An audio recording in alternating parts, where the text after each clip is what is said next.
اور عوام پارٹی کے پلیٹ فارم سے آج آپ کے سامنے حکومت کے سامنے میں کچھ تجاویز رکھوں گا کہ جس سے بجلی کے بل فی الفور کم ہو سکتے ہیں. اور میں یہ سمجھتا ہوں کہ اس وقت قوم کو، ملک کو ضرورت ہے کہ بجلی کے بل کم ہو جائیں. بجلی کے بل اس طرح کے ہو گئے کہ اب گھر کے اندر کوئی اور، محلے میں کوئی اور، مسجدوں کے باہر کوئی اور بات نہیں ہو رہی ماں سوائے اس کے کہ بجلی کے بل کتنے ہیں. اور مڈل کلاس جو ہے وہ پس چکی ہے، تنخواہ دار طبقہ جس کے اوپر حکومت نے پہلے ہی بہت ٹیکس لگا دیا ہے وہ پس رہا ہے. جو آپ کے پروفیشنلز ہیں، ڈاکٹرز، انجینئرز، لائرز، جو پروفیشنلز ہیں، ان کے اوپر حکومت نے اس وقت 49.5% ٹیکس لگا کے رکھا ہے. جو آپ کے نوکری پیشہ لوگ ہیں اس کے اوپر 38.5% ٹیکس لگایا ہے حکومت نے. جیسا کہ میں نے گزارش کی ہے کہ 5 لاکھ روپے کے اوپر تنخواہ دار کے اوپر جو 92,250 روپے ٹیکس تھا اس کو اب 1,13,750 روپے ٹیکس کر دیا ہے.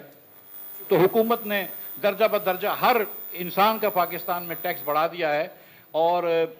جو چیز حکومت نے کہی تھی وہ آدھی تو پوری کر دی ہے. انہوں نے کہا تھا کہ قوم سے سیکریفائس کی بات کری تھی، قوم سے کمر کسنے کی بات کری تھی، تو قوم کی کمر تو کس دی ہے، لیکن حکومت کی طرف سے کوئی بھی آپ کو قربانی نظر نہیں آ رہی، حکومت کی طرف سے کوئی بھی آپ کو سیکریفائس نظر نہیں آ رہی، حکومت کی طرف سے کوئی بھی آپ کو سیکریفائس نظر نہیں آ رہی. اور پھر یہ جو جلتے پہ نمک، جو جلتے پہ انہوں نے تیل چھڑکا ہے وہ بجلی کے بل ہیں. پچھلے سال جس شخص کا 7,000 روپے بجلی کا بل آتا تھا 300 یونٹ والے کا، اس کا اب 17,000 روپے یونٹ آنے لگا ہے. یہاں پہ بیٹھے ہوئے، میں نام نہیں لیتا ہوں، لیکن یہاں پہ بیٹھے ہوئے ایک شخص کا جس کا بل 55-56 ہزار روپے آتا تھا، 1,78,000 روپے اس کا بل آیا ہے. تو لوگوں کے پاس دیکھیں، جو پاکستان میں ایک متوسط طبقہ ہوتا ہے، جو پروفیشنلز ہوتے ہیں، جو پاکستان کے لوگ ہوتے ہیں، ہر قسم، ورکنگ کلاس، مڈل کلاس، جو بھی لوگ ہیں، پروفیشنلز ہیں، ان کا ایک دن ذہن میں بجٹ ہوتا ہے کہ جس کے اندر انہوں نے سوچا ہوتا ہے کہ 40,000 روپے ہمارا بجلی کا بل آتا ہے، 50,000 روپے بجلی کا بل آتا ہے، جس کا بھی آتا ہے. اس کے پاس کوئی قانون کا خزانہ نہیں ہوتا، اس کے پاس کوئی اتنے پیسے نہیں ہوتے کہ وہ اپنی مرضی سے کوئی بھی بل دے دے. اس کے پاس ایک لمیٹڈ پیسے ہوتے ہیں جس حساب سے وہ بل دے سکتا ہے. اور جب اس قسم کے بل آنا شروع ہوں گے تو اس کا بجٹ آؤٹ ہو جاتا ہے کہ آپ نے 1 لاکھ روپے، 1.5 لاکھ روپے کا بجلی کا بل دینا شروع کر دیا، 2 لاکھ روپے کا بجلی کا بل دینا شروع کر دیا اس شخص کو جس کے پاس 40,000 کا، 50,000 کا بل آتا ہے. تو وہ کہاں سے لے کر آئے گا 1.5 لاکھ روپے کا بل؟ اب آج یہاں پہ بہت بات ہو رہی ہے کہ بجلی کے اندر بل اس لیے زیادہ ہے کہ انسٹالڈ کیپیسٹی جو ہے وہ بہت زیادہ ہے، کہ پاکستان میں آئی پی پیز کو بہت زیادہ ہو رہا ہے. اور جماعت اسلامی نے بھی اس پہ دھرنا کیا ہوا ہے جس پہ وہ کہہ رہے ہیں کہ آئی پی پیز کو بند کرو. اب بات یہ ہے کہ اگر آپ ایک گاڑی لیز کرتے ہیں اور اس کی لیز پیمنٹ نہیں دیتے تو لیز پیمنٹ نہیں دیتے تو وہ گاڑی والا گاڑی لے لے گا واپس آپ سے. اگر آپ آئی پی پیز کو پیسے نہیں دیں گے تو آئی پی پیز، شاید آئی پی پیز بند کر دیں تو پھر آپ کے پاس بجلی کی لوڈ شیڈنگ ہو جائے گی. تو ہمیں یہ چیزیں بھی دیکھنی ہوں گی کہ ہم بجلی جو ہے اس کا کیا کریں گے کہ بجلی کے بل بھی مناسب ہو جائیں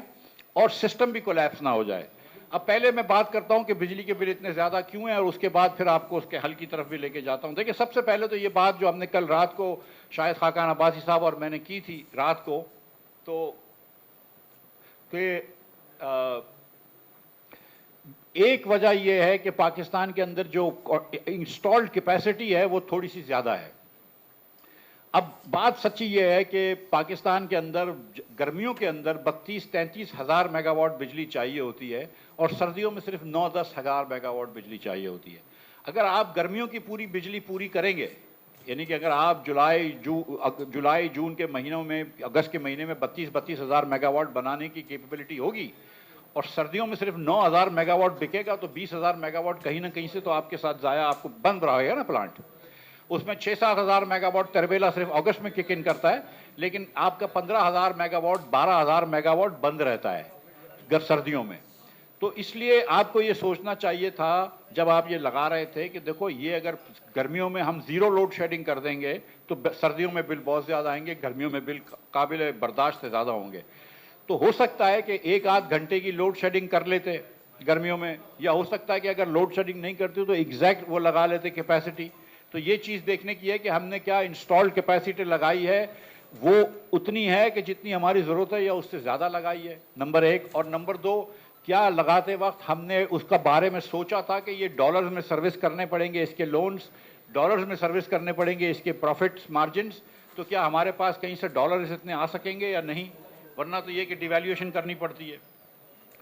دوسری بات جو ہے جو کہ بہت ضروری ہے کہ پاکستان کے اندر ماں سوائے جب شاہد عباسی صاحب وزیر اعظم تھے تو انہوں نے ایک رول کر دیا تھا کہ نیپرا کوئی بھی نیپرا کا ریٹ نہیں دے گا، پلانٹ کا بڈنگ ہوگی، کہ ہر جس کو بھی پلانٹ لگانا ہے اس کو بڈنگ ہوگی اور وہ آپس میں ڈیسائیڈ ہوگا بڈنگ کے بعد، بولی کے بعد کہ ریٹ کیا ہے، اور جو کم سے کم ریٹ دے گا اس سے ہم پلانٹ لگوائیں گے.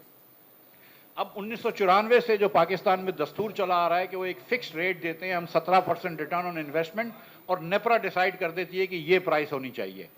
اس پہ لوگ لگاتے تھے اور اس کے حساب سے لوگ جو ہے وہ بجلی کے بل دے رہے ہوتے ہیں. اب ہم لوگوں نے یہ بات کی ہے، شاہد عباسی صاحب جب وزیر اعظم تھے تو انہوں نے یہ چینج کر دیا، انہوں نے کہا جو بھی پلانٹ لگے گا وہ بڈنگ کے بعد لگے گا، اس سے آپ کو نہ اس سے آپ کو ریٹ آف ریٹرن گارنٹی کرنا پڑتا ہے، اور دوسرا آپ کو پرائس ڈسکوری ہو جاتی ہے، آپ کو پتہ چل جاتی ہے کہ کم سے کم کس پرائس پہ لوگ لگانے کے لیے تیار ہیں. یہ جو قانون بنا تھا 2018 میں شاہد عباسی صاحب کی وزارت عظمیٰ میں، وہ قانون بھی عمران خان صاحب نے آ کے چینج کر دیا اور یہ اسی روش پہ چلے گئے جس پہ کہ 1994 سے یہ کام چلتا آ رہا ہے. تو واپس سے ہم آج جو ہے وہ فکس ریٹ پہ چلے گئے ہیں جس کو نہیں جانا چاہیے اور یہ بڈنگ پہ لگنے چاہیے. تو ایک دوسری وجہ یہ ہے کہ جو آئی پی پیز کو ہم زیادہ پیسے دے رہے ہیں اس کی ایک وجہ یہ ہے کہ ہم نے فکسڈ ان کو انویسٹمنٹ ریٹرن آن انویسٹمنٹ دیا ہے اور ہم نے ان کے بڈنگ نہیں کروائی ہے تو ہماری پرائس ڈسکوری نہیں ہو سکی. تیسری وجہ جو بجلی کی زیادہ ہے وہ یہ ہے کہ ٹرانسمیشن اینڈ ڈسٹریبیوشن لاسز جو ہیں وہ ہم کم نہیں کر پائے. آج بھی نیپرا جو ہے وہ کہتی ہے کہ 11% سے زیادہ لاس نہیں ہونا چاہیے سسٹم میں ٹرانسمیشن اینڈ ڈسٹریبیوشن کا، لیکن جو ہماری ڈسٹریبیوشن کمپنیاں ہیں وہ 18% لاس کرتی ہیں. تو اگر وہ آپ نیپرا کے برابر لے آئیں یا اس سے بھی کم کر دیں، ہمارے پاکستان کے اندر ایسے ڈسکوز ہیں جو 7-8% ڈسٹریبیوشن لاسز کرتے ہیں، اسلام آباد مثال کے طور پہ. تو اگر ہم 7-8% ڈسٹریبیوشن لاسز کر دیں تو 10% جو ہے وہ ان کی کاسٹ کم ہو جاتی ہے بجلی بنانے کی اور بجلی ترسیل کرنے کی، جس سے کہ بہت فائدہ ہوتا ہے. تو وہ بھی حکومت کی ایک نااہلی ہے جس کی وجہ سے یہ اب بجلی کے بل مہنگے ہیں. اسی طرح 10% بل جو ہے وہ ہم پیمنٹ کلیکٹ نہیں کر سکتے، یعنی کہ وہ بل جس کو ہم کسی صارف کو یا کسی کو بھی ہم بجلی مہیا کر رہے ہیں، بجلی دے رہے ہیں، ہم اس کو بل دے رہے ہیں لیکن بل نہیں مل رہا ہم کو، لیکن ہم پھر بھی بل دیتے رہے ہیں. تو اس کا بل بھی جو بل دہندگان ہیں وہ دے رہے ہوتے ہیں، یعنی کہ آپ ان کا بل بھی دے رہے ہوتے ہیں جو دوسرے اپنے بل نہیں دے رہے ہوتے. جو چوری کر رہے ہوتے ہیں آپ ان کا بل بھی دے رہے ہوتے ہیں، جو لائن لاسز ہو رہی ہوتی ہیں آپ ان کا بل بھی دے رہے ہوتے ہیں. تو حکومت کو یہ بھی کوئی سسٹم لگانا ہو، چاہے وہ پری پیڈ میٹر کا سسٹم ہو یا الیکٹرانک ٹرانسمیشن آف میٹرز کا سسٹم ہو، کہ جس کی وجہ سے یہ مسئلہ ختم ہو اور بل جو ہے وہ لوگوں کا جو نہ دے رہے ہیں اس کو بجلی نہ ملے، تاکہ بل کلیکشن بہتر ہو، اور بل کلیکشن بہتر ہو تو بجلی کا بل کم ہوگا. اس کے بعد کچھ خصوصی مراد دیوی ہوتی ہیں حکومت نے، جس کی وجہ سے کچھ لوگوں کو کچھ کو فری میں بجلی ملتی ہے، کچھ کو بہت سستے ریٹوں میں ملتی ہے. مثال کے طور پہ آزاد کشمیر میں بہت سستے ریٹوں پہ ملتی ہے، بہت جگہوں پہ ایسے چیزیں ہوتی ہیں. تو جو لوگ بجلی کے بل سستے دے رہے ہیں اس کی وجہ سے مڈل کلاس لوگوں کے صارف کے بجلی کے بل بڑھ رہے ہیں. تو اور اس کے بعد گھریلو صارف کے اوپر